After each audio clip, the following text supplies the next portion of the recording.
Peace and welcome to the culture here on the Black Star Network. I'm your host, Farajii. Thank you so much for tuning in and being a part of the conversation. Folks, we got a lot to talk about. First and foremost, happy Tuesday.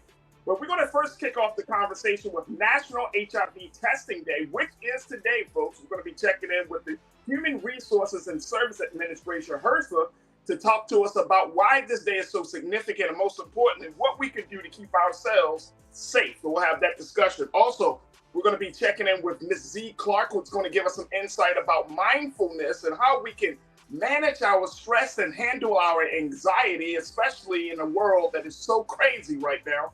We'll have that discussion. Later on, Ralph Yarl speaks out in an exclusive interview with Good Morning America. I'll share with you what the young brother had to say, and more importantly, what happens next in this whole ordeal with his case. So we'll talk about that. And of course, we're going to be checking in with filmmaker Fred Taylor about his new film, Where is America Beautiful? That should be interesting. Folks, join us in the conversation. Roll with us on our YouTube chat under Roland Martin. And of course, continue to keep us watching on BlackStarNetwork.com and Amazon News. But are you ready to go? Let's go. It's the culture right here on the Black Star Network.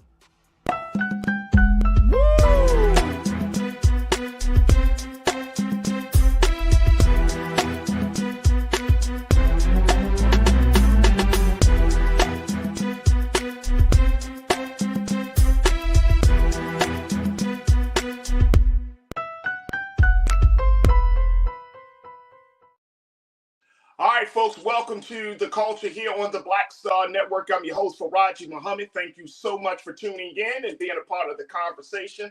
Let's jump right in, folks. It is National HIV Testing Day, which means that you should know your status today. You can go to any health center in your area and they will do it. There are so many opportunities and resources that are available in your neighborhood health center, where you can find out your status, not just about HIV, but about any STD, and making sure that you put sexual health and you're making it a priority. Today, we're going to be checking in with Captain Maha Mufati, who is going to give us some insight in some of the latest data around this whole epidemic of HIV. Because, folks, guess what?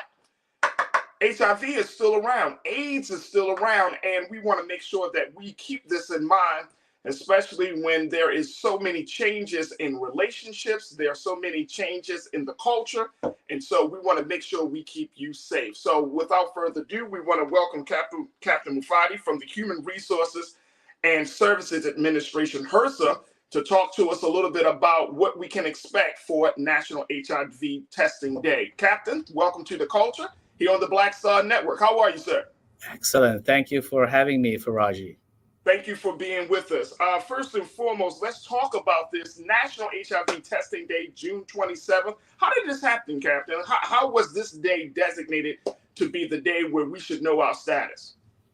Yeah, National HIV Testing Day is June 27th, and it's an important awareness day that really to encourage everyone, people, listeners out there, your listeners, to get tested for HIV, know their status, and get linked to care and treatment. And this year's theme, take the test and take the next step, really emphasizes the need that knowing your HIV status helps you choose what options to take in order to stay healthy. And I think this day is just a reminder to all of us, created to raise awareness for the fight against HIV. As you mentioned, Farajii, HIV is not over, and we should do a much better job of testing and raising awareness. Do you see, Captain, that there is still some level of interest among, say, some members of the population? I'm thinking, I grew up in, I'm in my 40s, so I grew up in the time where the 80s and the 90s, where HIV was so prevalent. It was such a major part of the national conversation when we talked about health and well-being at that time. It has died down. Other things have certainly got into the picture. But do you see that there's still some interest among maybe specific categories of Americans, among young people versus the baby boomers? Or is it just across the board that there needs to be some greater awareness?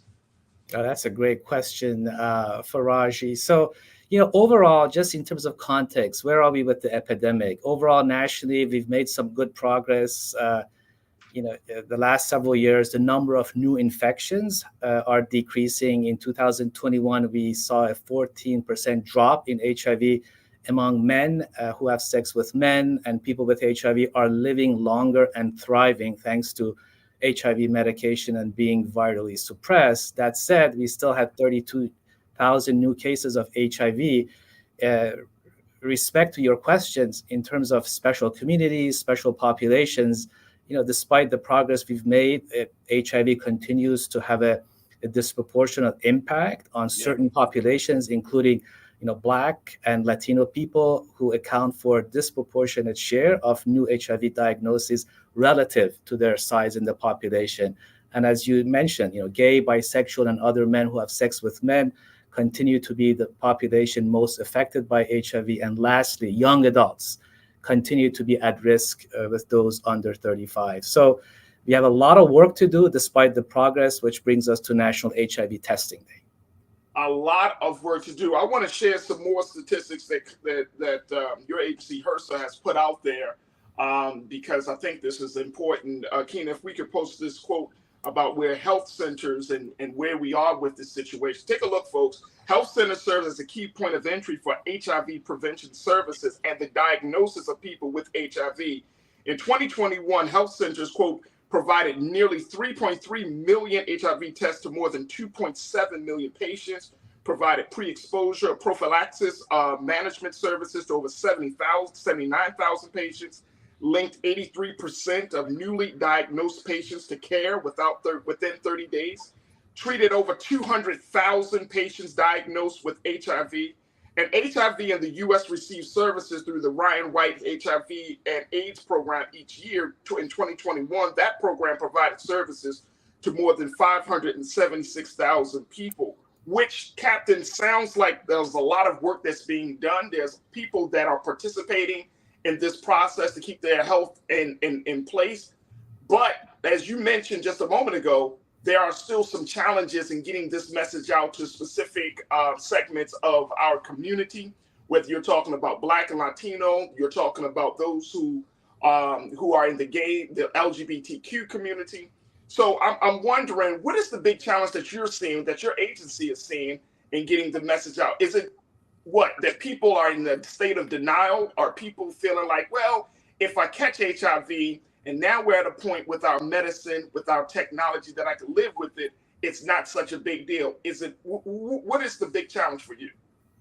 Yes, excellent question, Farajii. So there are a number of barriers to HIV prevention work, HIV testing, and you mentioned some of them. Some people who do not know they have HIV can't get the care and treatment they need, and they transmit HIV to others without knowing it. So they're not getting tested due to underestimating their personal risk, being complacent. Oftentimes, we separate out HIV services from other routine healthcare services, and that misses huge opportunities to engage people in HIV testing, prevention, and treatment. By pushing the message that more people need to be tested, we can hopefully normalize HIV testing as opposed to something that is viewed very different.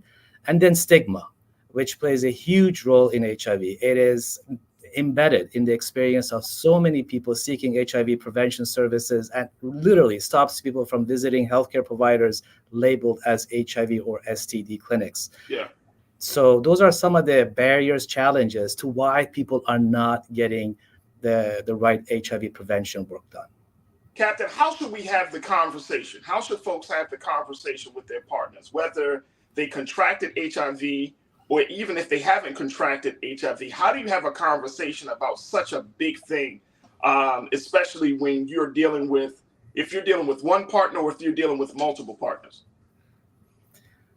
Well, I will speak from personal experience. I think all prevention methods are valid. So whichever way you choose, you should feel proud and empowered that you're taking the steps to take care of your own health. I think PrEP and U equals U, that's undetectable equals untransmittable, are amazing as they prevent the transmission of HIV. I think condoms are great prevention methods to protect against HIV and STIs. If you prefer to use condoms, you may well encounter people who have a different idea, different choice, and this can be very tricky to navigate. They may say, it's okay, I'm on PrEP, I don't like the way this feels. So I think it's worth thinking about what you might do or say in these situations, anticipating these encounters, and just being prepared for the conversation. Difficult conversation, tricky conversation. So, and by being prepared, it stops you from getting flustered or compromise your own preference and safety, in the heat of the moment. Oh, absolutely, absolutely. And also, Captain, I know that as folks have been trying to get access to the health centers, right? We know that that could certainly be a challenge in some communities, especially low-income communities around the country. Is there anything that HRSA is doing to try to bridge the gap of lack of access to health centers for certain communities, especially those communities that have traditionally been the most susceptible to this epidemic? Yeah, that's a great question, Farajii. So within HRSA, we have the Health Center program and we have the Ryan White program. And both of these programs are playing a leading role towards ending the HIV epidemic. You just described to your audience the numbers with the Health Centers program. Within the Ryan White program, we serve over 50% of all diagnosed individuals who live in the U.S. With HIV. When you walk into the door of a Ryan White clinic and you get care, you get linked to care, you stay in care, you get on medication, guess what? 90% of clients that are receiving Ryan White services are going to be healthy because they're not going to be able to, transmit, the virus. I think in terms of some innovative activities, first is we have to test all people for HIV. That is according to the most current HIV guidelines by both the U.S. Preventive Services as well as CDC. You got to get more and more people to get on PrEP, pre-exposure prophylaxis, this daily pill for people who do not have HIV but who are at risk of getting it. In terms of innovative programs, the use of peer navigators, the use of community health workers, these individuals who are trusted members of the community, who know the community, and they're going to serve multiple functions in HIV, programs, including referring community members for HIV testing, linking them to care, oftentimes accompanying them to clinic appointments, and providing the right psychosocial support and making referrals to other services. These are just some, one example of innovative programs that HRSA is trying to push through both the Ryan White program and the Health Center program. So, and we got about a minute or less, Captain. So I'm gonna just throw this question out there: if HIV testing, is that traditionally a free test? Because I'm come across some places, some health centers that charge people, $500 just to know their status. Is that something? How do you kind of navigate through that? Because some places are charged for the testing and others don't. Yeah, HIV screening, HIV tests should be covered by health insurance. And for people who are uninsured, free testing is available. Go to locator.hiv.gov to find an HIV testing site near you. You can go to gettested.cdc.gov. Just put in your zip code to get all the information you need for free HIV tests. If you're looking for a medical home, like a Ryan White program medical provider, you can go to ryanwhite.hrsa.gov and select HIV care. Find the provider. Ryan White programs is specially designed for people who don't have, who have limited resources to pay for care, and Ryan White will cover all of your services. And so it should be free. And it should be covered by health insurance. You can go to your health department, local health department, county health department, hospitals, and so forth to get the HIV test. And lastly is that HIV test is now available for in-home testing. It's going to take 20 minutes, Awesome. but that's just one way to lower the barrier for getting HIV tested. There it is right there. Captain, I truly appreciate you, sir. I appreciate you for the work that you're doing and keeping us aware and informed. But I also appreciate you being with us on the show today to talk about this. Folks, today is National HIV Testing Day. Go to your local health center, get tested, know your status. You say, oh, I trust my partner. Get tested. Just get tested. Get that peace of mind for yourself. Give that peace of mind for your partners. Or if you're dealing with multiple partners, give that peace of mind, but get tested today. Captain, thank you so much for joining us here on the Culture of the Black Star Network. It has been an honor. Thank you so much. Thank you. Folks, we got to take a quick pause. When we come forward, let's talk about handling our anxiety and managing our stress. We're going to be checking in with Z Clark to talk to us about how we can use mindfulness to kind of keep the pressure of racism, sexism, and all the other isms out of our minds, body, and spirit. We'll have that discussion. So stay with us. That's all happening here on the Culture on the Black Star Network.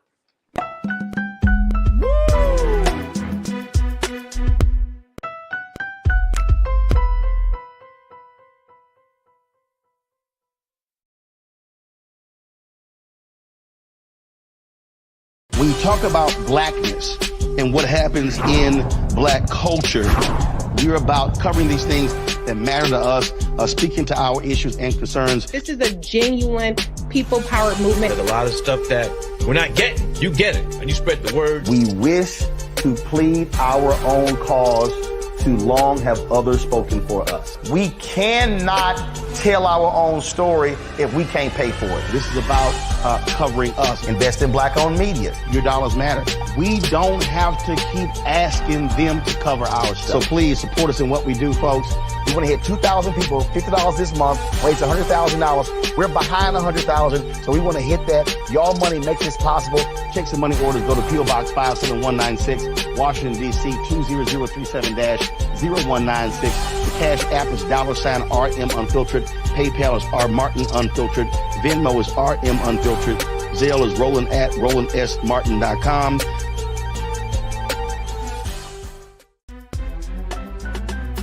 I'm Farajii Muhammad, live from LA. And this is The Culture. The Culture is a two-way conversation. You and me. We talk about the stories, politics, the good, the bad, and the downright ugly. So join our community every day at 3 p.m. Eastern and let your voice be heard. Hey, we're all in this together. So let's talk about it and see what kind of trouble we can get into. It's The Culture. Weekdays at 3, only on the Black Star Network. Folks, Black Star Network is here. Oh, no punches! I'm real revolutionary right now. Support this man, Black Media. He makes sure that our stories are told. Thank you for being the voice of Black America, Roland.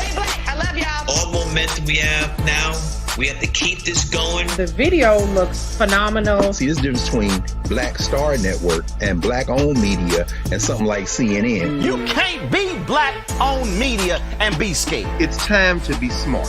Bring your eyeballs home. You dig?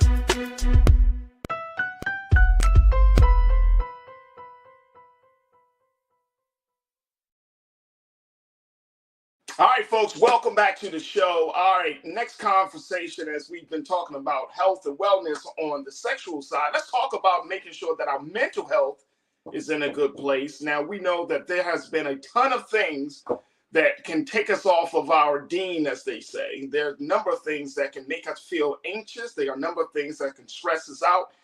But what are the best ways? What are some of the best strategies that we can start to use right at home, within ourselves, among ourselves, that can help us to find some level of balance and peace? And this is what my next guest is working all about, especially as she's doing the great work of working in BIPOC communities, meaning that she's working in communities that have oftentimes been marginalized and have felt the greatest impact of racism, sexism, and all the other isms that this country is confronted with. So I'm very, very happy to be joined by the author of the book, Black People Breathe.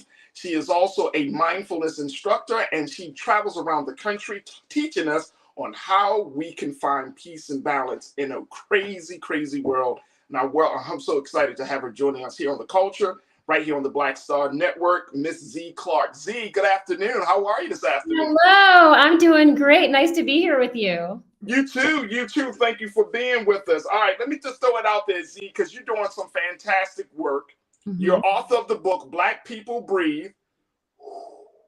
Just take a breath. Yes, Wusa.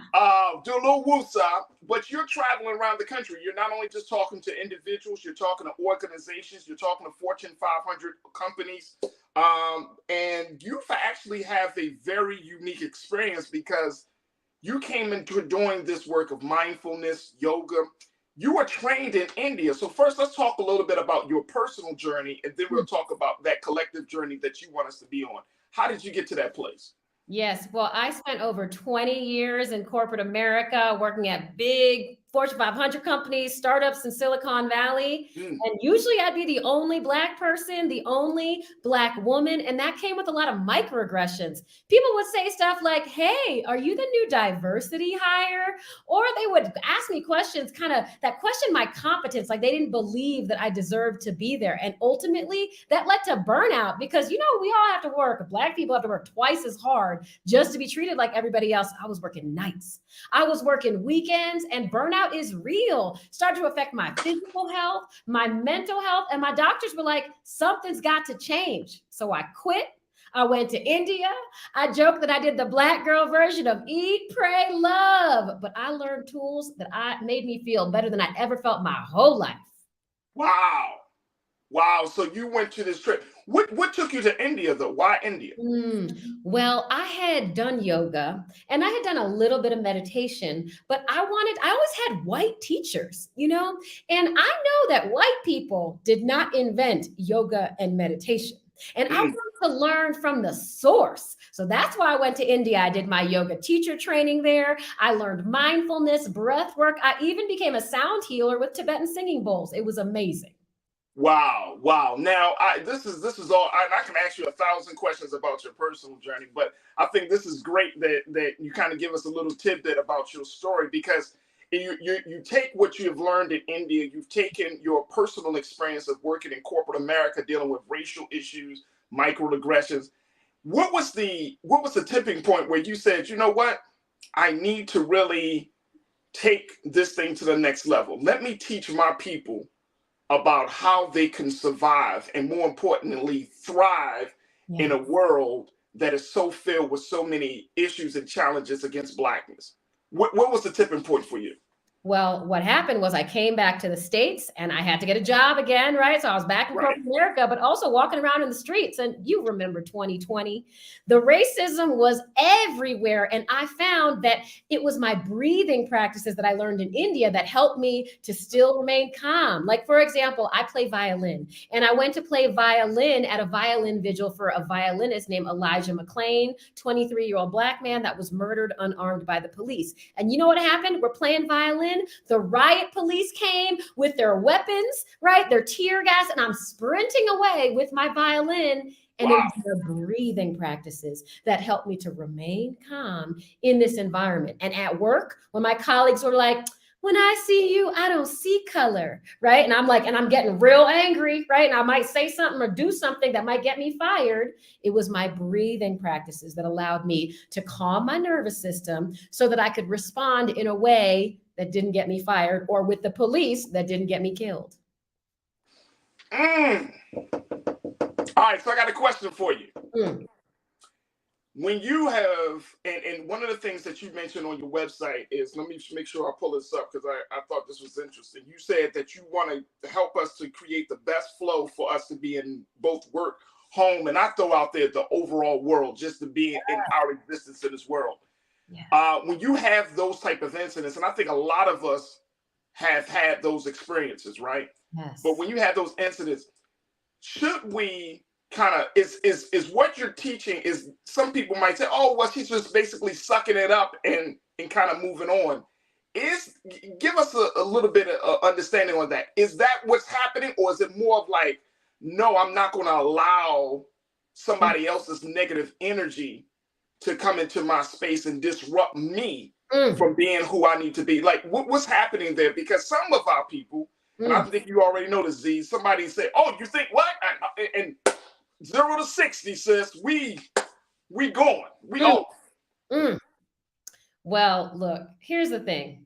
We can't control what other people say or do, right? Okay. What we can control is how we feel inside.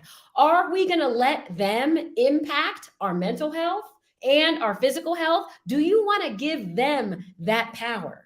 What I teach are tools to help you to feel better, to feel good, despite how other people act, because we all know that the world is not changing that fast, right? Like stuff is still happening every single day. And now, while yes, you could just go 0 to 60, right? I mean, I grew up in DC. Let me tell you how many times I wanted. Come on, I grew up in Baltimore, Z. Hey, come on. We the DMV. I get it. Life on the East Coast. I get it. You know, so we know we'll tell you. I mean, even just my face, like even.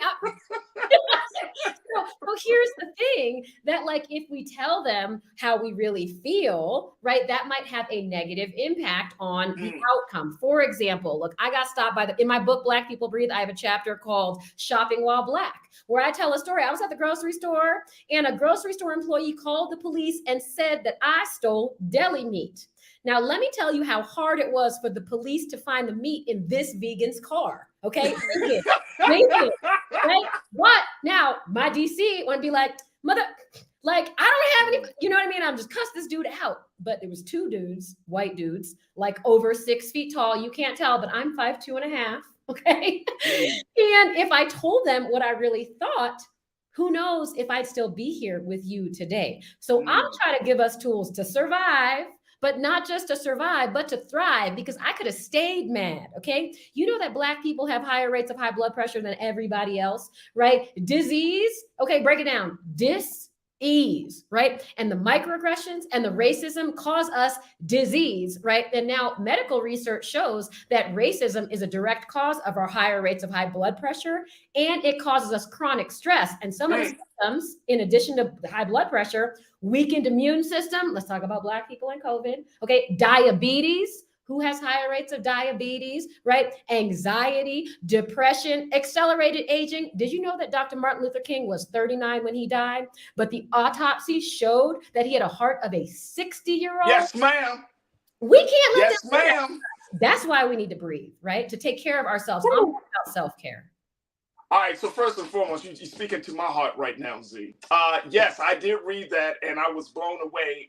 And when I share with people that Dr. King, as great of a man that he was, and as great of a legacy that he has, he suffered a lot internally from mental health issues, from everything from paranoia to, like you said, his body being worn down because of the overt systemic racism that he had dealt with day in and day out of his life. So I think that's important. So talk to us a little bit before we take out, well, let me do this. We got to take our first pause, but I wanted you to come back to talk to us about the power of the breath, because I think that when people talking about mindfulness, and this is something that I personally have looked into, that just taking the moment, being in the present moment, will allow you to see things differently and to feel differently, and for you to think clearer. So I really want us to kind of delve a little bit more into the power of the breath, because everybody thinks, oh, I'm breathing. I'm already breathing. What are you talking about breathing? And it's not just taking in and blowing it out. There is an exchange. There is energy that's present in this moment that we are taking in and blowing out. So we ain't got enough time, but we're going to try to do our best. I love it. We'll do it. We're going to try to do our best. Folks, I want you to join us in the conversation. Crew, hit us up. We're streaming right now on YouTube. under Roland Martin. Make sure that you join us in a conversation as we talk to Z Clark, author of the book Black People Breathe. She is a mindfulness instructor, helping us to use our breath to flow in a better way in our homes, in our workplaces, and in the world that we live in. Join us in the conversation right now. And stay tuned. More conversation with Z right here on The Culture, right here on the Black Star Network.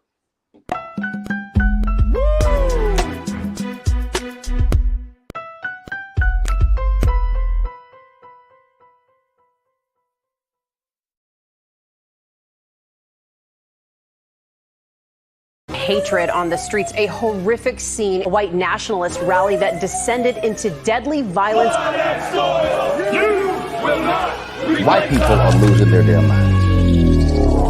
As an angry pro-Trump mob storms the U.S. Capitol, we're about to see the rise of what I call white minority resistance. We have seen white folks in this country who simply cannot tolerate black folks voting. I think what we're seeing is the inevitable result of violent denial. This is part of American history. Every time that people of color have made progress, whether real or symbolic, there has been what Carol Anderson at Emory University calls white rage as a backlash. This is the rise of the Proud Boys and the Boogaloo Boys. America, there's going to be more of this. Here's all the Proud Boys, guys. This country is getting increasingly racist in its behaviors and its attitudes because of the fear of white people. The fear that they're taking our jobs, they're taking our resources, they're taking our women. This is white fear.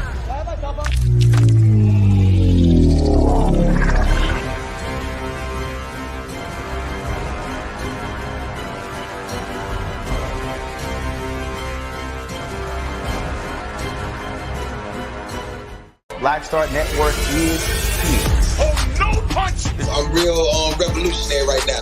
Thank you for being the voice of Black America. All momentum we have now, we have to keep this going. The video looks phenomenal. See, there's a difference between Black Star Network and black-owned media and something like CNN. You can't be black-owned media and be scared. It's time to be smart. Bring your eyeballs home. You dig?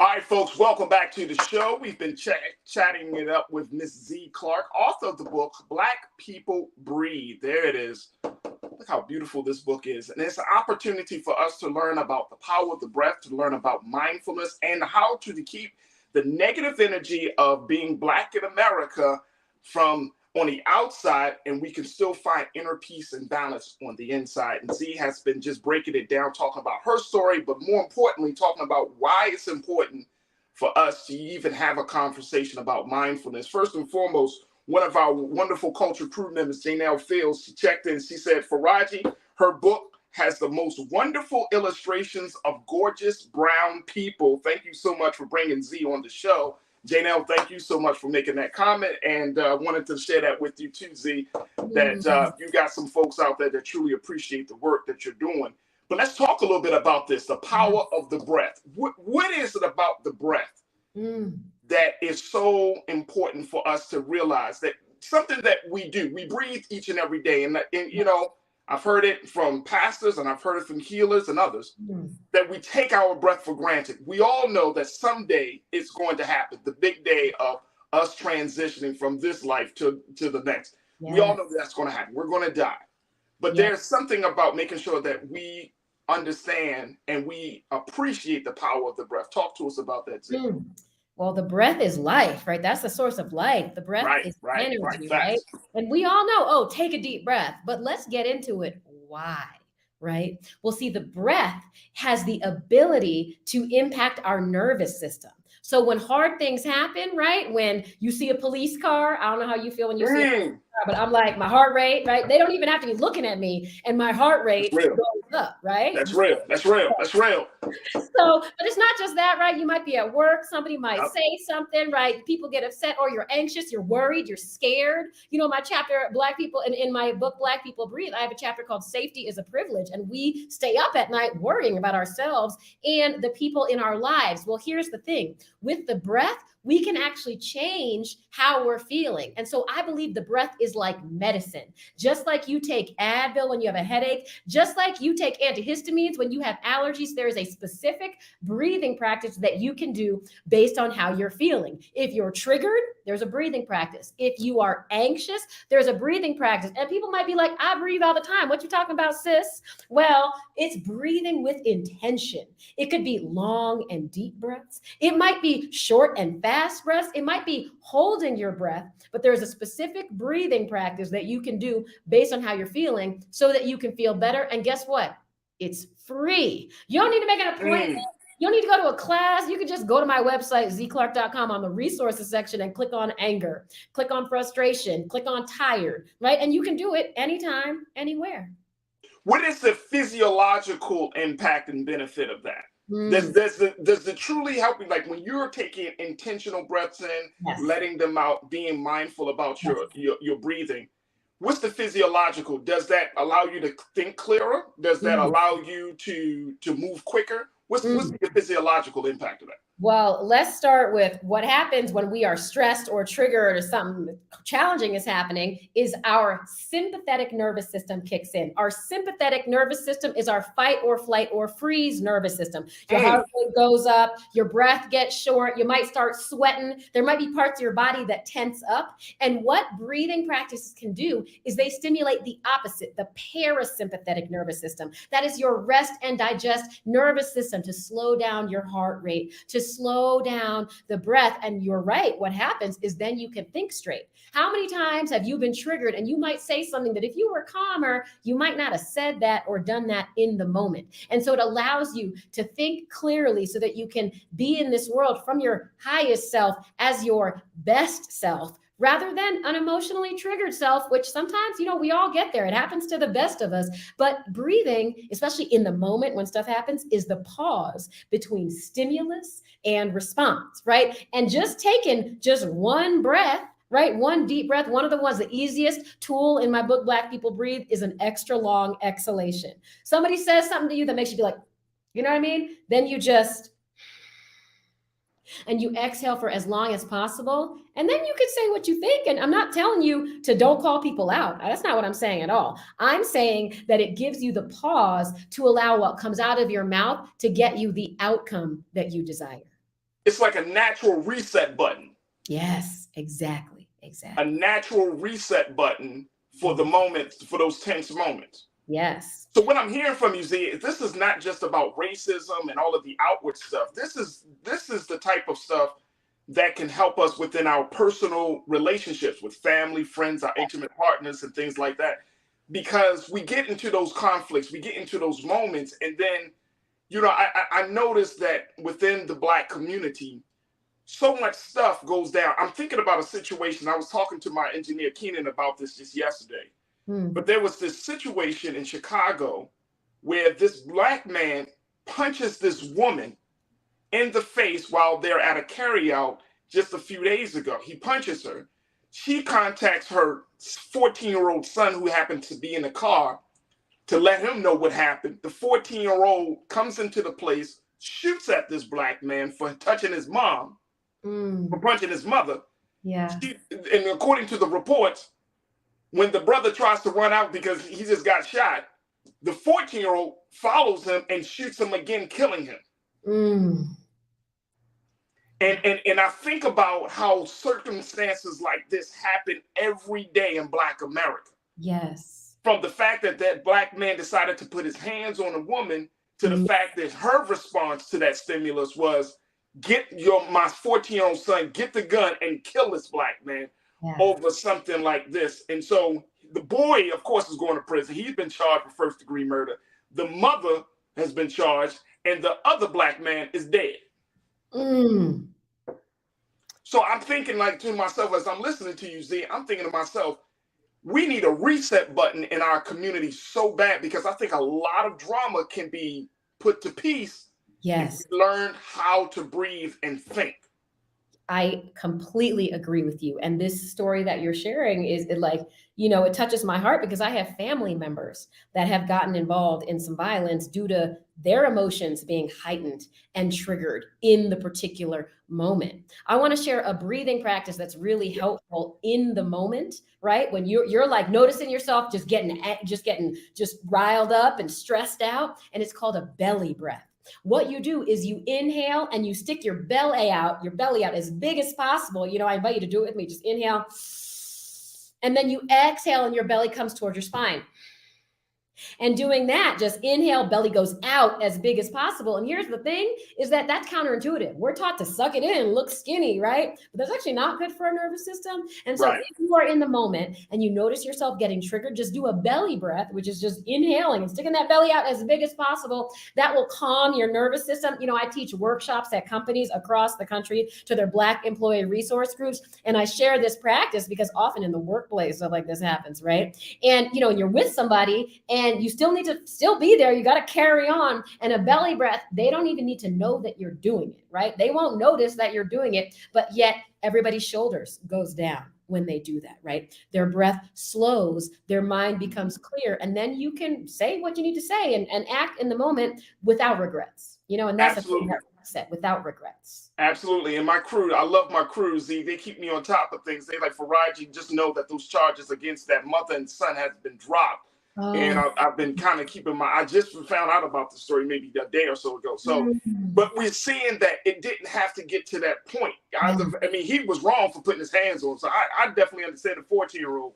But then at the same time, the response, and we're seeing so many of this. And like you're saying, like the use of the belly, the use of our body, I think that unfortunately, we live in a culture and a society where, since other people don't value Black bodies, that same level of self-hatred has been embraced by us, where we don't value our own bodies. So we eat whatever we want to eat. We do things that are destructive. And I mean, this is across the board. I'm not holier than thou, folks. I'm just letting us know across the board. Ain't nobody up in here saintly. You know what I'm saying? I could do some things to improve myself too. So I think across the board, we should be in a better space to understand, like, yo, you only get this one body. Yes. You don't get 2 and 3 different bodies. So if you constantly are working against the natural operation of the body, then you're doing yourselves a disservice. And this is about the breathing. Yes. Let me just share with you very quickly, Z. Karen Connor, another one of our great culture crew members, she said, I agree with Ms. Clark 100%. Personally, I keep the outside out of my personal spaces. I was trained on breathing over 30 years ago. Faith, exercise, and working remotely has decreased my anxiety. We got a couple of moments left, but I want to get your take on it, Z. For those of us, and I thank you, Karen, for bringing it up, choosing to keep the outside of us. That's not is that based upon the privilege, your socioeconomic status? Because some people can work from home. Some people can say, you know what, they don't have I have an office job, I can do this from elsewhere. Where others who are working in, say, for example, the service industry, you're dealing with a lot of different personalities. You know what I mean? They don't have those choices. So how does that work out for those folks? I mean, here's the thing. We can't choose our circumstances. I mean, sometimes we can. Some people have the privilege to do that. But yeah, you might work in the service industry. You might have coworkers that piss you off every moment and you still need to go. But you can do the breathing practices in front of them. You can do them there. And I want to share the concept of mindfulness, which a lot of people think is just meditating in an ashram. But mindfulness is paying attention in the present moment with curiosity and without judgment. So what do I mean? I mean, somebody says something, just you acknowledging, I am experiencing anger. Like I am pissed off right now, right? And just knowing that will say, okay, what can I do about it, right? Rather than like, going and punching somebody out or cussing somebody out, right? Just a few deep breaths can calm your nervous system. And that's why breathing is so powerful, because you can do it when you are with your coworkers, whether it's at a restaurant or a bar or wherever, or an office, wherever you are. I agree, working remotely sounds wonderful for some folks, but if you can't do it, the breath can help you get through the day so that you're not affected by other people. Do not give away your power. Nelson Mandela said this, that resentment is like drinking poison and hoping that your enemy dies. Okay. So don't give yourself high blood pressure. Don't give yourself cancer. Don't let them take away your power. And the breath can help you do that. Very quickly, can anxiety and stress be completely eliminated, or we're just at a point where we just need to learn how to manage it? Depends on the person. Depends on the person. But I'm going to go ahead and say, at least, so stress and anxiety are two different things. Right. I think that anxiety over time can actually be eliminated. I mean, you know, it depends on who you are, right? We're all different. Right. But stress is something that we're going to experience stress for the rest of our lives. You're going to have a moment that's going to be at least a little bit stressful. Even if you're retired, you might be stressed out about the fact that you don't know what to do next, right? And so we're all going to experience stress at some point again in our lives. And so it's important to say, well, how long do I want this stressful moment to last? How do I want to allow this stress to impact me? And if you're proactive about your self-care, if you know, oh, if I do some exercise right now, I'll feel better. Or if I do a deep breath right now, or I'm going to go take a bath, or I'm going to call my friend who's going to help me to just comfort me, right? Paying attention to how you're feeling, and then having the tools available to, you know, knowing what they are. In my book, Black People Breathe, I have a practice called I Feel Restored When. And I have you make a list. What are all the things to help you feel restored? Is it going for a walk? Is it getting a hug, right? What is it for you? For me, it's taking a bath, right?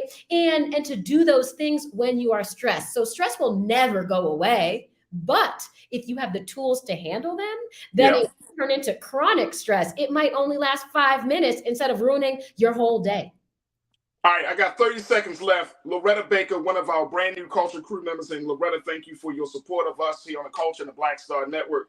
She said, hey, from California, I needed this today for my daughter's anxiety. How do we make sure that we take this message of mindfulness, the power of the breath, to the next generation?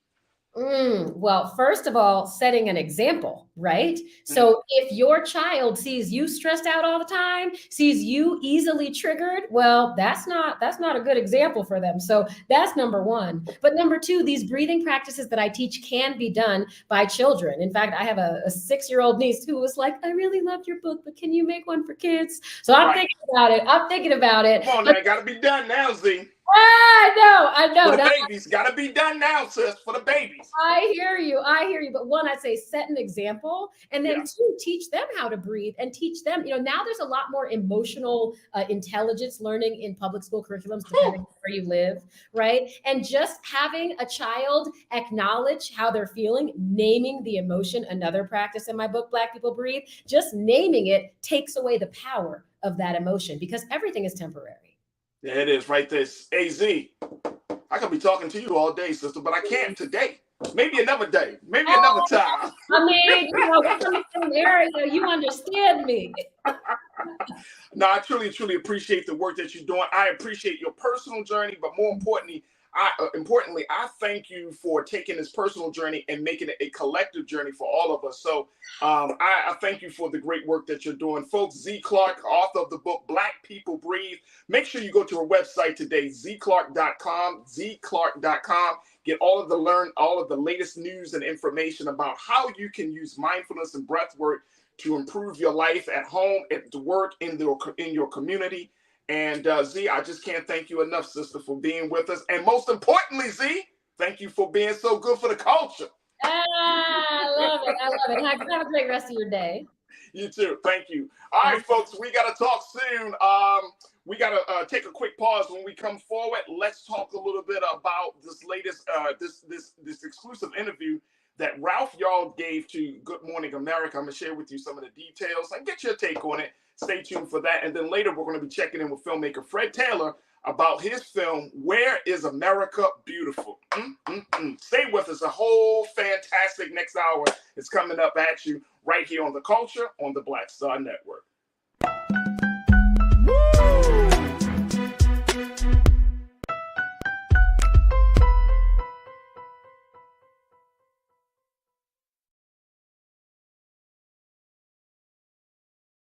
Folks, Black Star Network is here. Hold no punches. I'm real revolutionary right now. Support this man, Black Media. He makes sure that our stories are told. Thank you for being the voice of Black America, Roland. Stay black. I love y'all. All momentum we have now, we have to keep this going. The video looks phenomenal. See, there's a difference between Black Star Network and black-owned media and something like CNN. You can't be black-owned media and be scared. It's time to be smart. Bring your eyeballs home. You dig?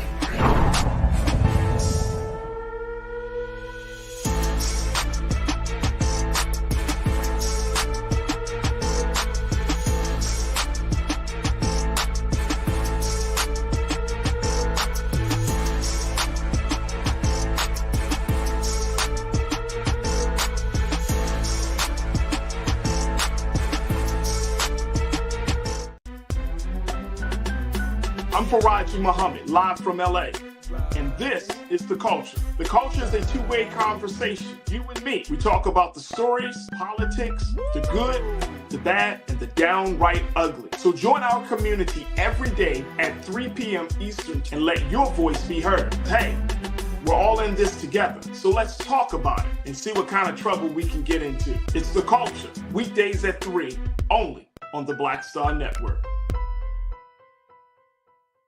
When you talk about blackness and what happens in black culture, we're about covering these things that matter to us, speaking to our issues and concerns. This is a genuine people-powered movement. There's a lot of stuff that we're not getting. You get it, and you spread the word. We wish to plead our own cause. Too long have others spoken for us. We cannot tell our own story if we can't pay for it. This is about covering us. Invest in black-owned media. Your dollars matter. We don't have to keep asking them to cover our stuff. So please support us in what we do, folks. We want to hit 2,000 people, $50 this month, raise $100,000. We're behind 100,000, so we want to hit that. Y'all money makes this possible. Checks and money orders go to P.O. Box 57196, Washington, D.C. 20037-0196. The Cash App is $RM Unfiltered. PayPal is R Martin Unfiltered. Venmo is RM Unfiltered. Zelle is Roland at RolandSMartin.com.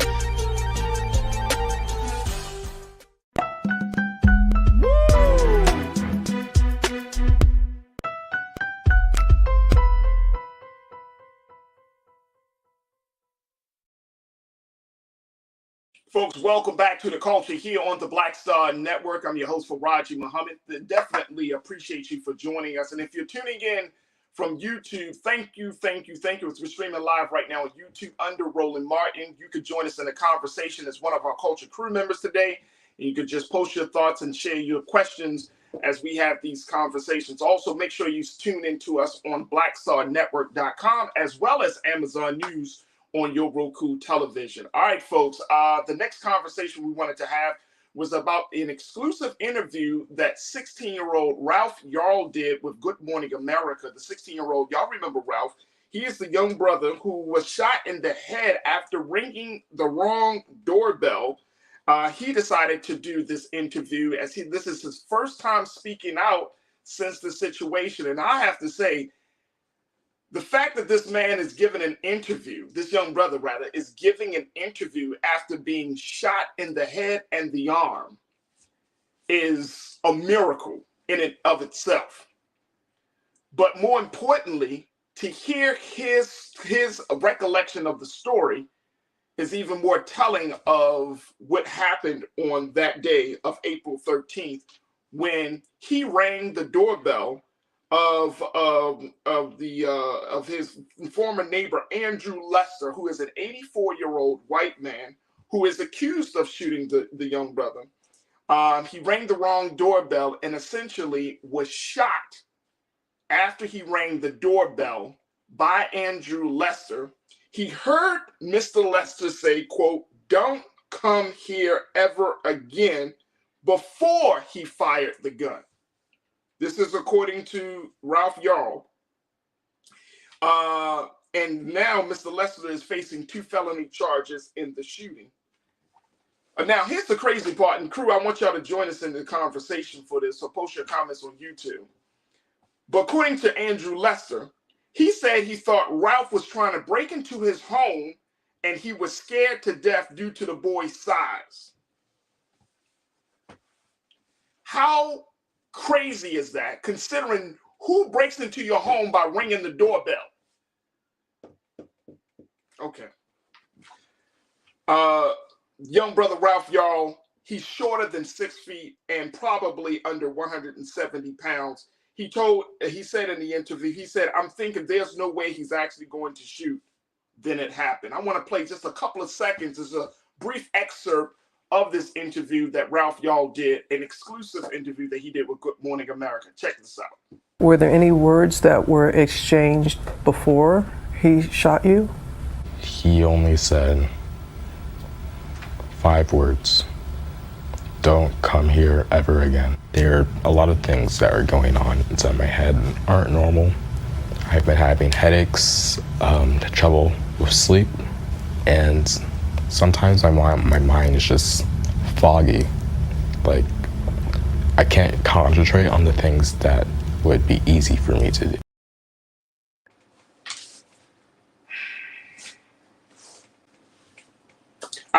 Again, we thank God that little brother Ralph Yarl is alive to tell his story. I want y'all to join me in the conversation. Post your comments, folks, on YouTube as we're streaming live right there.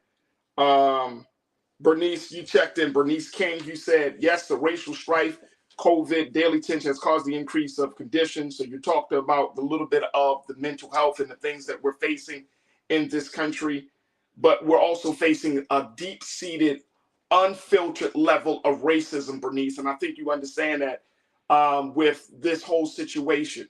And of course, this is Ralph Yarl's case. It has been, unfortunately, one of many cases that have come up over these past few weeks of people going to the wrong doorbell or pulling up in a driveway and someone responding with a gunshot. Someone comes out with ready to harm somebody else. Come on, man. Pauline, you checked in and said, is Andrew Lester in jail? Let me just share with you that. I think that's a great question, but here's the answer on that. Here's the answer. He's not in jail. He's not in jail. The conditions of he's out on he has a $200,000 bond, which prohibits him from having any type of weapon or having direct or indirect contact with Ralph or his family, according to Clay County Sheriff's Office spokesperson Sarah Boyd. A majority judge granted a motion in June to seal evidence in the criminal case against Lester after his attorneys argued the media coverage of the case would hinder his ability to get a fair hearing. So he is not in jail. Okay. See, this is the situation, folks. And I'm bringing this to our attention because for some of us, we need to just be constantly reminded about where we are in this country. That we can talk about all the grandiose things, but at the end of the day, folks, this level of racism, this level of hatred that we have been experiencing in this country for hundreds of years and still experience up to this present moment has not died down. It has not died down at all, folks. And so I am just hoping that as people watch this interview, and if you haven't watched the interview, you should definitely check it out online. Just go on the internet. But to hear this little brother talking about what has happened to him, again, I could only imagine. I could only imagine how what he has gone through, trying to get back into some level of normalcy, what his family has gone through as a result of this whole ordeal. I can only imagine. I can only imagine. All right, folks, share with me your thoughts as we are talking about this latest situation with Ralph Yarl. He has gone out to speak publicly about his situation. What's your take on this? And knowing that we're still in a space and at a time where this can continue to happen, whether you're in Kansas City, whether you're in Baltimore, Detroit, Cleveland, wherever you are, that this type of situation this type of situation can definitely happen. I got to take another quick pause. When we come back, let's get some thoughts from you, my culture crew, about this case, and just share your thoughts about this. Have you been thinking about this? Or does this case make you think twice about going to people's homes? Where do you fall in dealing with this situation? Join me in the conversation today, and just stay tuned as we continue the discussion on the other side. You're tuned into The Culture here on the Black Star Network.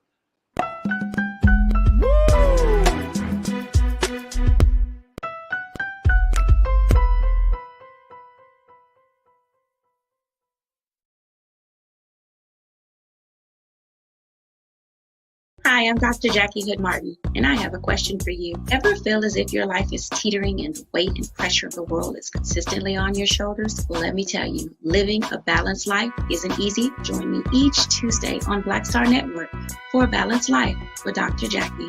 We'll laugh together, cry together, pull ourselves together, and cheer each other on. So join me for new shows each Tuesday on Black Star Network, A Balanced Life with Dr. Jackie.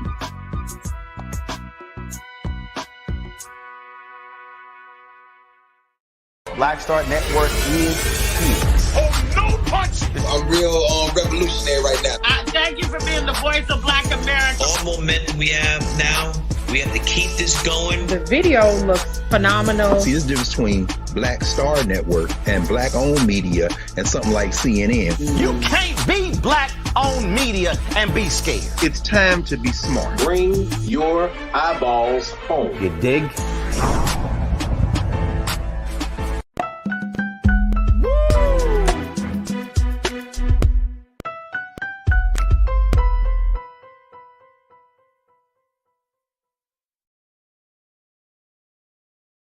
All right, folks, welcome back to the show. We've been talking about Ralph Yarl, the 16-year-old young brother who was shot in the head by his former neighbor, Andrew Lester, in Kansas City, Missouri, back on April the 13th. His story has garnered national and international headlines.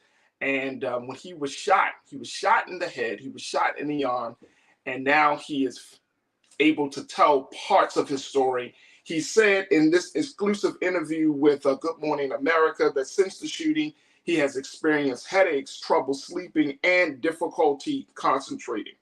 Now, his mother has gone on record in this interview to say, she said that, quote, "You're looking at a kid who took the SAT when he was in the 8th grade, and now his brain has slowed.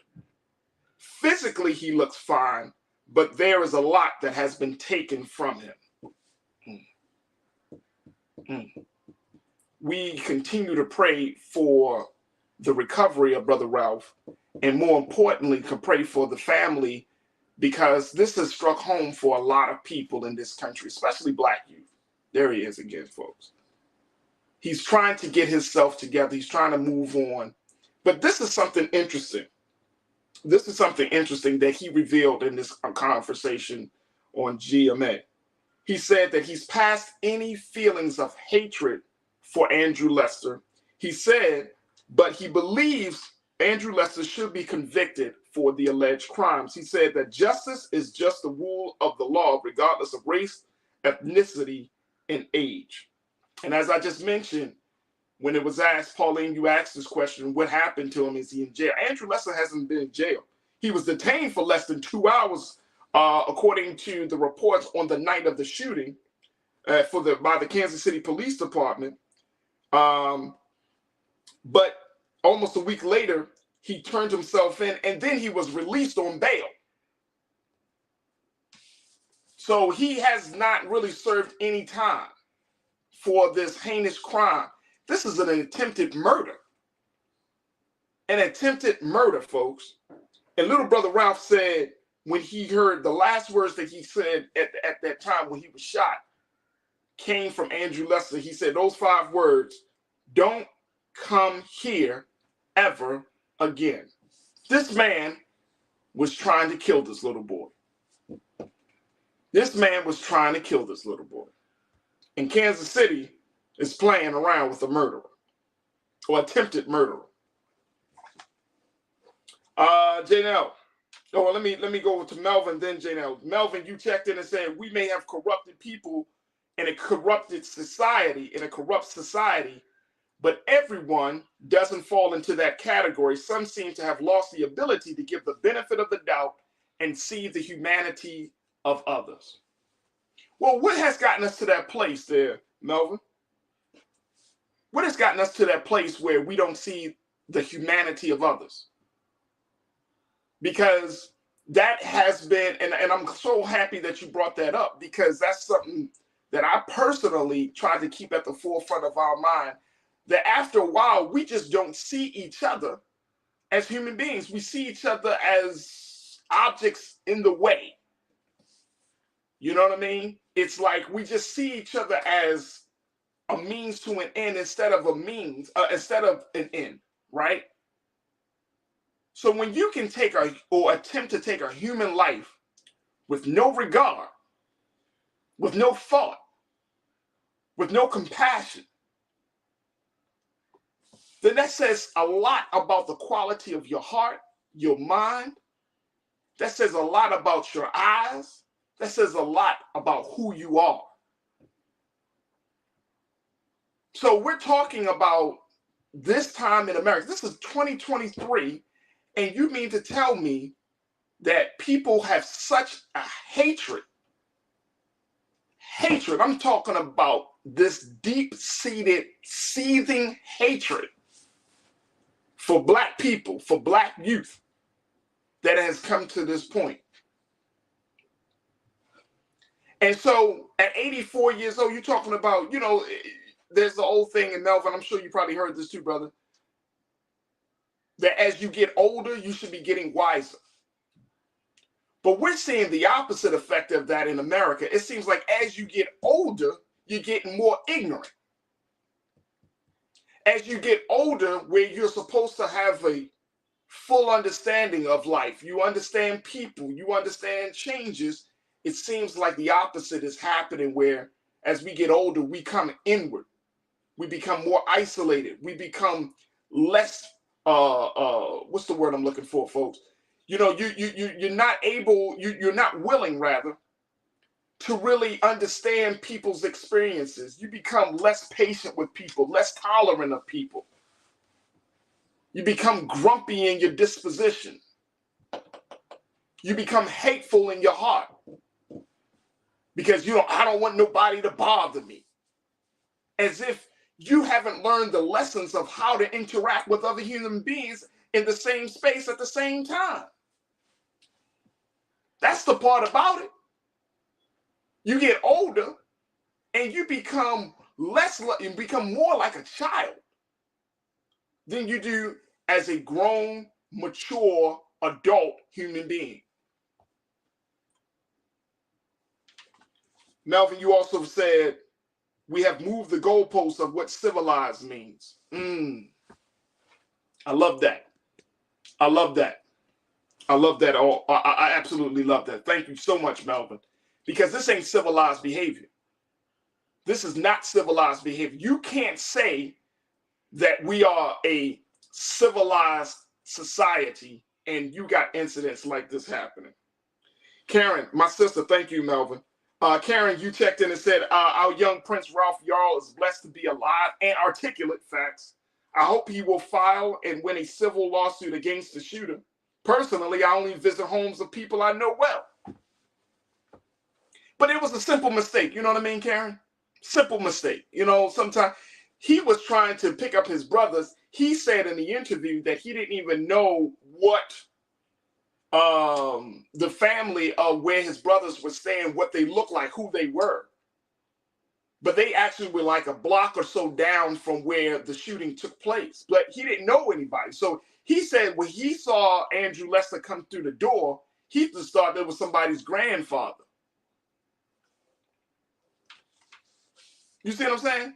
So you make a simple mistake like that. Again, if somebody was trying to cause you harm, where they, you know, knock on your door and ring your doorbell, I mean, we've heard it, but you know what I mean? Like it's simple things. It's simple things. And one of the things that touches me the most about this is that this little brother still doesn't have hatred in his heart. That's what he said. I don't hate Lester. I want to see him convicted, but I don't hate him. Come on, man. We're such a good people, man.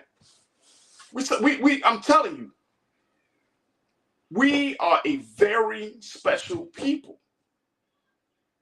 That when any type of harm or violation can happen, that we still try to see, and this is going back to your point, Melvin, we still try to see the humanity in people. Yes, we want to see people get, suffer some level of consequence, but we still have a little bit of trying to see the humanity in people because that's who we are. That's our nature.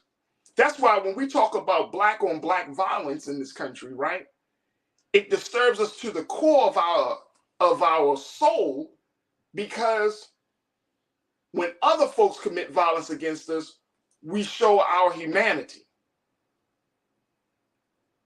But when we show violence against ourselves, the hatred runs deep. And it speaks volumes about where we are and how we've been conditioned. And more importantly, the quality of our heart. Terrence, you checked in and said, that's the truth, brother. Yeah, I'm glad that is the truth. Thank you so much, Terrence, for that confirmation, brother. I agree with you. JJ, you said, I don't hate him either, but I definitely hate what's in him. He's still the vessel. Hate, when we just talk to Z, talk to our mindfulness instructor, look, we don't have time to be carrying hate in our heart. But seeking justice is not being hateful. I want to say that again, folks. Seeking justice is not being hateful. And somewhere along the line, and I'm not saying that this is the case that you take, this is not the stance that you're taking, JJ, so please, I hope you don't misunderstand me. But somewhere along the line, when we call for justice against those who have inflicted pain on us, or call for justice for those who have violated us, that's not because of hatred. That's because that's the natural law of cause and effect. I want to see Andrew Lester convicted and in prison, and he spends his final days in prison. Does that mean I'm full of hate? No. It means that I see the law of justice, and I'm with little brother Ralph Yarl on this. The law of justice is at a higher point than me hating you because of the color of your skin. You wrong, you wrong. Now, if this would have happened if an older black man would have shot Ralph Yarl. I know we probably haven't thought about that or don't want to think about that, but maybe say that would have happened. I wonder what the conversation would be around that. But justice is justice. See, justice doesn't care about your race, your socioeconomic background. It don't care about what kind of car you drive, what kind of clothes you wear. It don't care about your status. It don't care about nothing of that. It's whether you're right or wrong. And if you're right or wrong, if you're on the wrong side of being right, then you got to suffer the consequences for your actions. You are not a victim. You checked in and said, this young man sounds more mature than most adults. I mean, look, he came on a national platform and had this interview, folks. A national platform and had this interview to tell his story. How powerful of a demonstration is that? We can learn a lot from just those few moments that he spent on doing that interview. We can learn a lot from that. And HTC Sensation XL, you said, think you may want to use a different word for civilization. As King George IV said in Shaka Zulu, the TV series, civilization has been perfected by years of tried and tested double talk. Civilization has been perfected by years of tried and tested double talk. The civilized society is the one that adheres to the law of justice. If you're civilized, that means that you have a greater love and a deep reverence for the law of justice. That's civilization. You're right or wrong, regardless of color and all of that other stuff. You're right or wrong. That's what it kind of comes down to, folks. That's what it kind of comes down to, because there are so many different, as we got to take our next pause, but there are so many different people, there are so many different factors. The very thing that I think, this is just me, some of you may agree or some of you may disagree, but the thing that I think will bring America back on track is justice and truth. Those are the two factors. If the law of justice is applied in America, for real, then we may see this country go in a better space, in a better place. The law of justice. Because at the end of the day, it's about treating people fairly, it's about treating people right, and it's about doing things right. If there was a level of justice, if Kansas City, the police department said, no, we're going to lock up Andrew Lester. He did wrong. He made a terrible decision, but at the same time, he needs to feel the full brunt of this. Then our minds, our hearts, our spirits can be at ease because justice has been served. You don't let a man like that walk into the streets and then say, oh, we're going to wait till bond and bail and blah, blah, blah. Missed opportunity to bring some peace of mind to a group of people that don't have any peace of mind at all. From the time we wake up to the time we go to sleep, we are stressed and full of anxiety. And you may say, oh, not me. I'm talking about us collectively. If I'm not good, then you shouldn't be good. If you're not good, then I shouldn't be good. That's the basis of community. All right, folks, we got to take another quick pause. When we come forward, we're going to be checking in with filmmaker Fred Taylor to talk about his latest film, his newest film, Where is America the Beautiful? Wow. As we have this conversation, we'll be checking in with Mr. Taylor and get his thoughts about his film and his thoughts about other things happening in the country. And I want you to join us in the discussion. So be ready to post your thoughts on our YouTube page under Roland Martin and be ready to join the conversation. Stay tuned. It's The Culture here on the Black Star Network.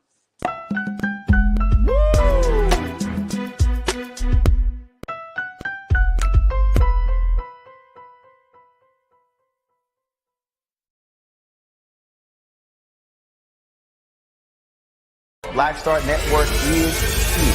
Oh, no punch! I'm real revolutionary right now. Thank you for being the voice of Black America. All momentum we have now, we have to keep this going. The video looks phenomenal. See, this difference between Black Star Network and black-owned media and something like CNN. You can't be black-owned media and be scared. It's time to be smart. Bring your eyeballs home. You dig? When you talk about blackness and what happens in black culture, we're about covering these things that matter to us, speaking to our issues and concerns. This is a genuine people-powered movement. There's a lot of stuff that we're not getting. You get it, and you spread the word. We wish to plead our own cause. Too long have others spoken for us. We cannot tell our own story if we can't pay for it. This is about covering us. Invest in black-owned media. Your dollars matter. We don't have to keep asking them to cover our stuff. So please support us in what we do, folks. We want to hit 2,000 people, $50 this month, raise $100,000. We're behind 100,000, so we want to hit that. Y'all money makes this possible. Checks and money orders go to P.O. Box 57196, Washington, D.C. 20037-0196. The Cash App is $RM Unfiltered. PayPal is R Martin Unfiltered. Venmo is RM Unfiltered. Zelle is Roland at RolandSMartin.com.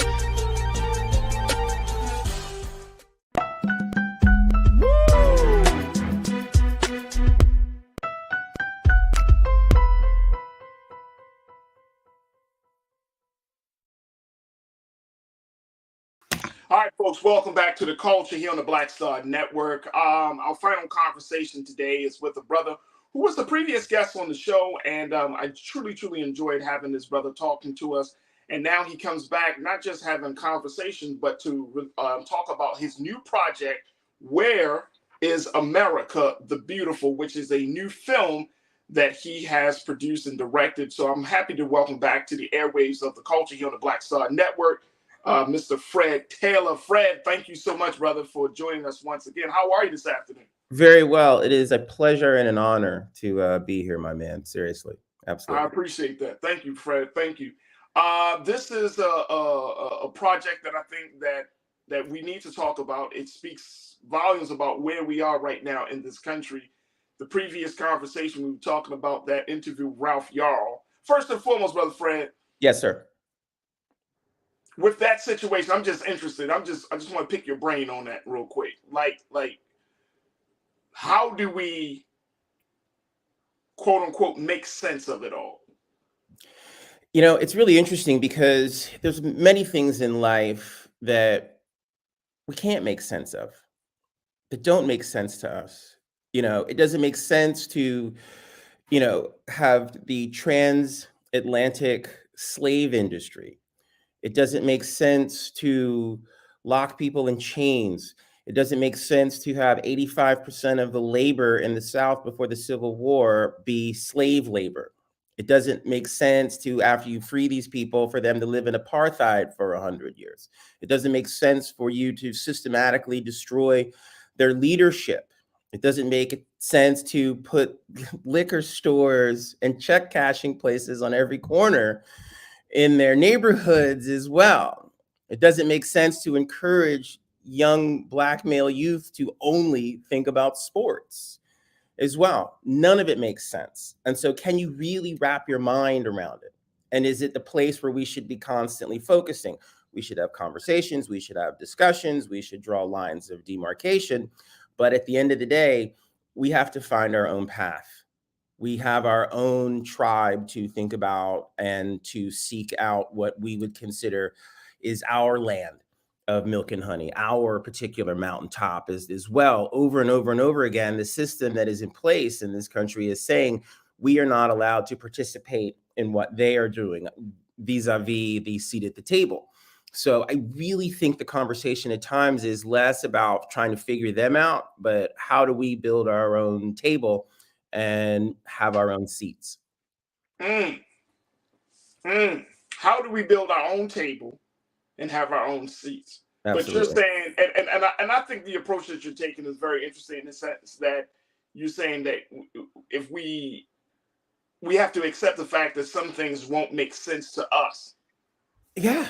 I mean, it's not our value system. I mean, you said it yourself earlier, you said we're a very forgiving culture in spite of the atrocities that happen against us. We err on the side of understanding and love and forgiveness and humanity. And we do that all the time. And we accept everybody into our diaspora.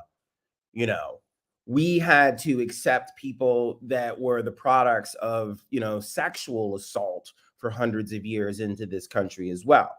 We live in a country where if you are biracial, you are normative Black, not white, and we accept those people. We all have those aunts and uncles and some of us parents and things like that are literally half white. But we accept them into our tribe versus in many instances for them, they are rejected unless they can pass. You know what I'm saying? So, yeah. You're right. We have a level of understanding about what life is all about in a bigger picture sense. Even our perceptions about longevity, even our perceptions about passing into other places in the universe. Death is not the end. Death is just the next level of understanding for us. And those of us that have passed in this life under tragic circumstances, whether we're talking about Trayvon Martin or George Floyd or Breonna Taylor, they are leaving legacies and learning lessons behind for the rest of us to adhere to and to understand and know when it is our time to pass or to turn as well. I mean, we are fundamentally one of the most intrinsically important cultures in the history of mankind. That is one of the other reasons why we suffer so much abuse. And the other one is that we come from the continent with all of the natural resources. If you took Africa off the grid, the lights would go out. Right. All over the world. Right. Exactly. Right, and imagine given the opportunity to have all of those resources over the past 500 years, we would be the greatest country, or we would be the greatest continent in the world. They keep circumventing us from being able to succeed. We live in a world where the NBA is pretty much 90% Black with no ownership. And now that Michael Jordan has stepped down, we're faced with that question again. Who's going to be a Black owner in a Black dominated sport that we absorbed and took over? Any industry that we've been allowed to come into, we have scored, but we systematically are not allowed to rise. This network is a tremendous example of that. No, I agree. It had to go rogue to be seen. I agree, brother. I agree with you wholeheartedly. So that brings us to the point of your film. Where is America the Beautiful? What was the inspiration behind this? I know that might not be a silly question, but I'm sure that there was a tipping point. There was an incident. There was a moment where you said, you know what? I need to put this out on film. What was that for you? The biggest tipping point or incident was that I had a relative who was a young man in his 40s, and he passed away of COVID. And every time I started talking to people about it, everybody was sort of dismissing it. He was in New York at the time. And people didn't really want to take his life very seriously. And I was hurt. And these were people that I was friends with. These were people that I thought I had long-standing relationships with, and they didn't want to think about it. And then, the George Floyd thing happened. And again, I saw a lot of people sort of, step to the side and say, not my problem. Or a lot of people for the first time get up and say, oh my God, this is a problem. But now I don't know how to do it or get it done. It's just like, you can't run on the court if you don't know the plays or know how to run the offense. Right. No, that makes a lot of sense, brother. Yeah. So we got a lot of because of George Floyd sacrificed his life for all of us. We have a lot of new players in the game, a lot of new people that are outraged. They're hitting the streets. They don't know how to hit the streets. But Fred, here's my question to that. And I think that's an excellent point. But it brings me to thinking about how many of us, from your vantage point, how many of us do you think really think about this stuff? Like in the sense of thinking about a George Floyd, a Breonna Taylor, a Trayvon Martin. We can go down a list of names, right. But how many of us really internalize their sacrifice or their death and the relationship that it has to our life?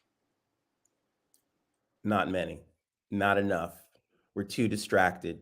We care more about what's on our phone. We care more about our social media. We care more about what white people think. We care more about money. We're distracted. And that's exactly what they want, is for us to be distracted. I was at a Black Lives Matter march in 2016 filming, and I was walking to the march with an old Black man, and we were laughing because he said, oh, we're doing it all over again. I was there the first time around, and he said, it's a shame that we did all of that fighting and dying 50 years ago, and for what? So we could all hang out and party together in clubs. Damn. Right. He said, that's what happened. The only thing they did was they freed us to be able to go in any bathroom we wanted to go into, or to marry whoever we wanted to marry, or play sports, or sing and dance and sell our records, or to be able to go into a nightclub and hang out. But we didn't have enough geopolitical systemic change happen. And at times you feel that these other people that you just mentioned, we have to make sure that they did not die in vain. If you or I can't be a catchphrase, because yeah. Hey, brother Fred, I've heard that at all of these funerals, the last funeral that Tyree Nichols, and I heard Reverend Al Sharpton make that very statement. You did not die in vain. Your life was not taken in vain. Right. But the part that I think, and I'm so glad you brought up, is that we need to connect to is the fact that we have to be the ones to ensure that that can't come from the president, from vice president, from the state. Like, we as the people, we have to ensure that. I got to take a quick pause, but when we come back, Brother Fred, I want us to kind of continue this conversation and down that line. And of course, I want to get an opportunity to show, just, I know you have like a 90-second trailer of your film, Where is America the Beautiful? So I want to share that. Folks, I want you to join us in the discussion. Post your comments on your YouTube page as we're streaming live right now under Roland Martin. And let's continue the conversation about this film. Let's continue the conversation about where we are in this country. Stay with us. It's The Culture right here on the Black Star Network.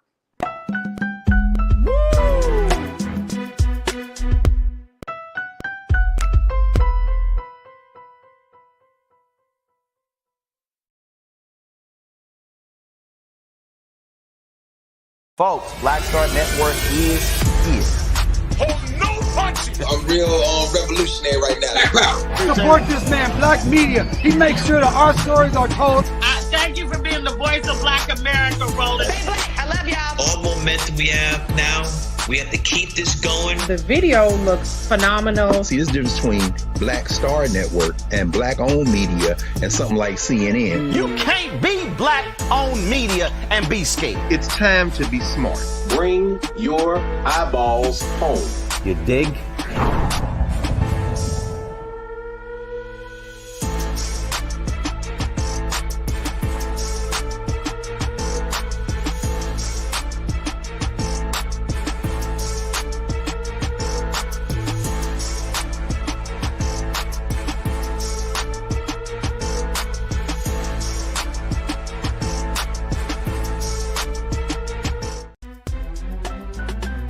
I'm Farajii Muhammad, live from LA. And this is The Culture. The Culture is a two-way conversation. You and me. We talk about the stories, politics, the good, the bad, and the downright ugly. So join our community every day at 3 p.m. Eastern and let your voice be heard. Hey, we're all in this together. So let's talk about it and see what kind of trouble we can get into. It's The Culture, weekdays at 3, only on the Black Star Network. When you talk about blackness and what happens in black culture, we're about covering these things that matter to us, speaking to our issues and concerns. This is a genuine people-powered movement. There's a lot of stuff that we're not getting. You get it, and you spread the word. We wish to plead our own cause.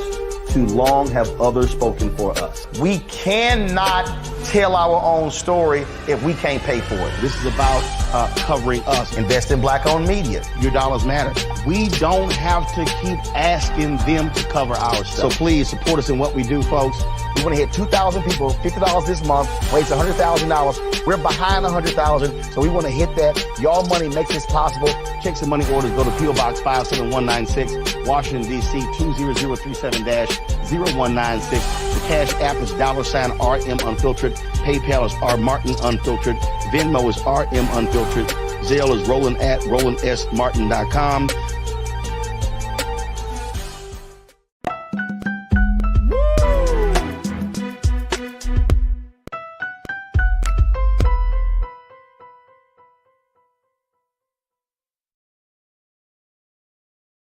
All right, folks, welcome back to The Culture here on the Black Star Network. We've been checking in and talking to Brother Fred Taylor, who is a filmmaker. He has a brand new film that's going to be coming out, that's going to be screened, called Where is America the Beautiful? And this film is a question that speaks to exactly where we are. I want to play for you just of the 90-second trailer that Brother Fred has created around this film. And then we're going to get some more details on how we can check this film out as he puts this question to Black America. Take a look at this.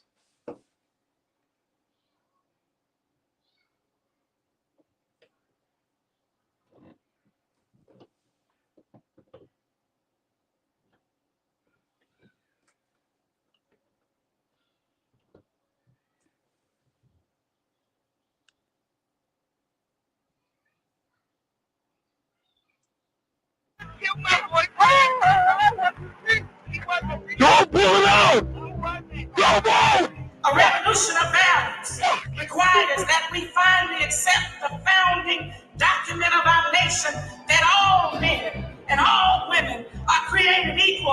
And since all men and all women are created equal, then Black Lives Matter. I think one thing is that people always kind of try and feel like they love to be right.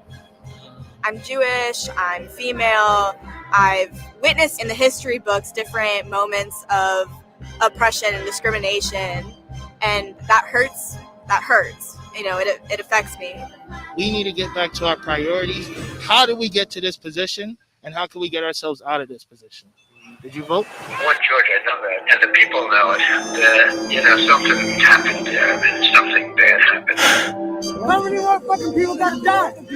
All the lies you told all this time, all your fucking bullshit. A lady died because of your lies. Why don't you tell the truth?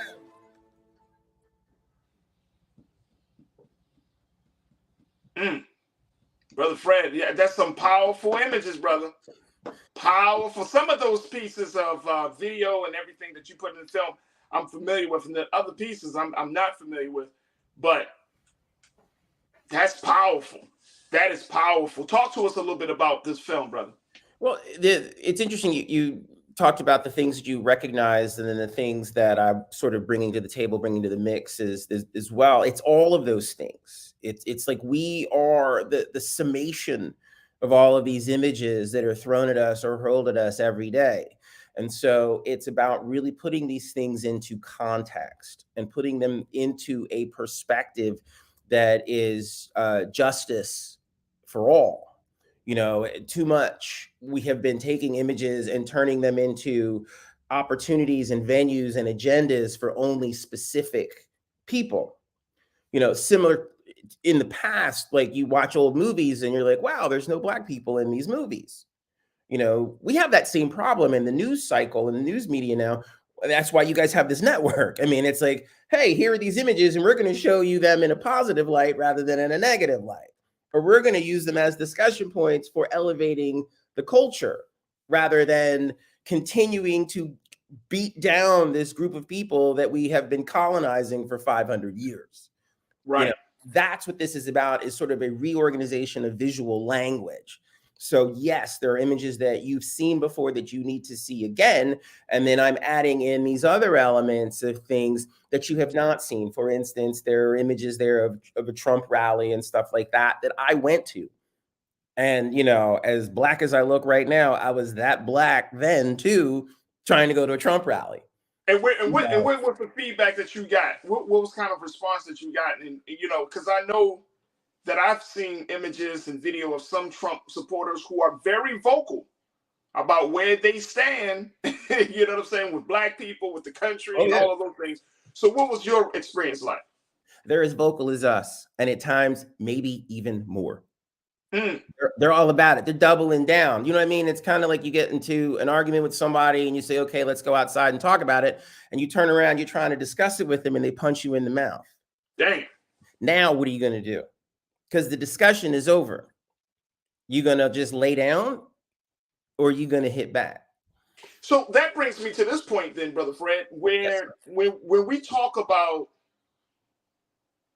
all right, I've heard President Biden often talk about trying to find some reconciliation or trying to find some ground, some level ground to work from, right? Is that possible? Is this a pipe dream for us to try to figure out, okay, we're going to try to work with them? And I'm not even talking about Trump supporters. I'm really talking about the mentality. This is not about any one particular party. This is really a mentality. Because you got some folks in the Democratic Party who's like, nah, I don't give a damn about the poor. I don't give a damn about Black people. So, you know, is this a pipe dream? Yes. And I'm going to tell you why. Because even though some of those people that you said that are in the Democratic Party that are these so-called vaunted liberals, they don't care. They want to hang out with us. They want to party with us. They want to date us. They want to like work with us, make money off of us as ecosystems. They like Black people who make money, not those that, you know, make trouble. Right. You know, rock the boat, you know. And then on the conservative side, it's just total zero factor. They're not interested. They don't want you around. They don't know anything about you. And they're constantly running scared. And they're not trying to know anything about you. Right. They're going to have to grow and mature into that. And that's going to take time. And that's generational issues. That's their kids will start to swing our way on a certain level. But, you know, we are on our own and we need to come to terms with that. And we have spent way too much time and our resources trying to figure out how to negotiate our way into the picture. And the problem is that they have a limited view of us. We do certain things. Now, those of us that are really good at sports, we get a lot of privilege. Those of us that are really good at making music, we get a lot of privilege. But then those of us that want to serve within the public trust, we're challenged. Like Reverend Warnock, it was an insult to the intelligence of all Black people, and in particular Black men, that they ran that clown Herschel Walker against him, and that the voting was so close. They will take the sellout from our race over the person of dignity because their agenda dictates that they must culturally and financially dominate. That's it. So if they're never going to do anything to help the natives that they slaughtered from 20 million to 2 million, do you really think they're sitting around trying to work up a plan to make sure that we're taken care of? It's not in it's not on the books. They're not thinking about it. They're just thinking about how many of our kids can they hijack from us that will go work for them. And that might be working in mid-level management or in a hotel or fixing the roads or scoring touchdowns and dunking the basketball. Wow. They're good with that. They think that's equality. They think they've done their job. Yeah. They have not done their job. And they're not interested in doing that job. They're just interested in keeping us quiet, and they will do whatever they can to pacify us and give us whatever we want. So we'll just shut up and go away and sit down. Look, but Fred, I got to take a final quick pause very quickly. When we come back, I want you to give out the details of how this film can be seen in across the country. I know that you got some screenings that are set up, so I want you to give that information. Folks have been checking in with Fred Taylor, filmmaker, and his new project, Where is America the Beautiful? We're going to get some final details on that when we come back. Stay with us. It's The Culture here on the Black Star Network.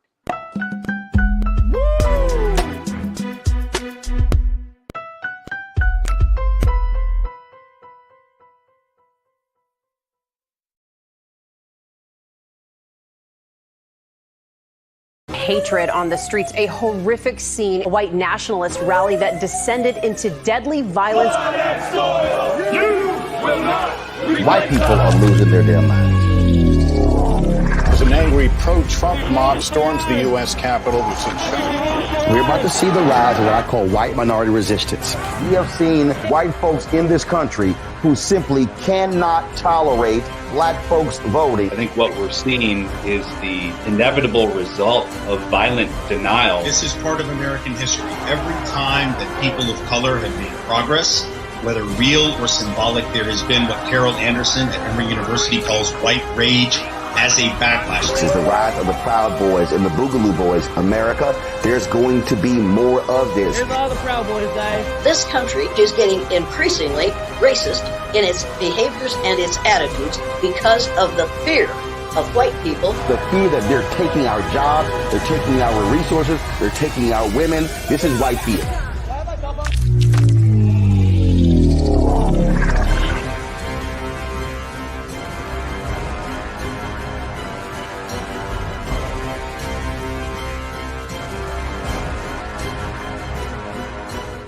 Black Star Network is here.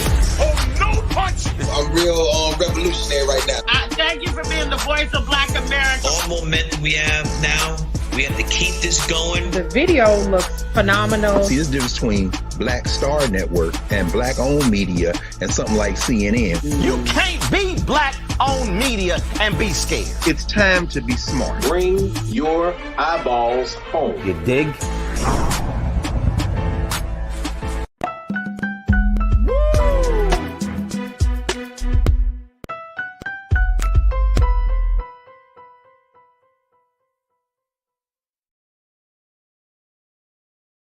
Folks, welcome back to the show. We've been checking in with filmmaker Fred Taylor, who has a new project out called Where is America the Beautiful? And Fred, we only have like a couple of moments left before the show ends, but I want to give you an opportunity to tell us how can people see this film. This is such an important documentary and an important project. So how can we support you, brother? Initially, I'm going to be screening in Hollywood, actually, today at the Chinese Man Theater at 4:30 in the afternoon with the film festival Dances with Films, which is the best film festival in Los Angeles, so the one with the greatest reach as well and impact, and is taking, these types of subject matters in documentary film very seriously. As well. So it's kind of a who's who film festival. So I'm really happy about that and very appreciative, and definitely a shout out to Jackie Tepper, who brought me in on that. Moving forward, the film is going to continue to move through other film festivals across the country and the world. And most importantly, the world. These films screen very well in other countries, and in particular, other countries of color specific to Africa and other people of Asiatic descent as well. So I'm looking forward to that. And then it's going to move over onto Amazon.com, which I have 2 other films that are there already. Counter History's Rock Hill is on Amazon Prime. And then also Pre-Existing Freedom, which is the precursor to Where is America the Beautiful as well.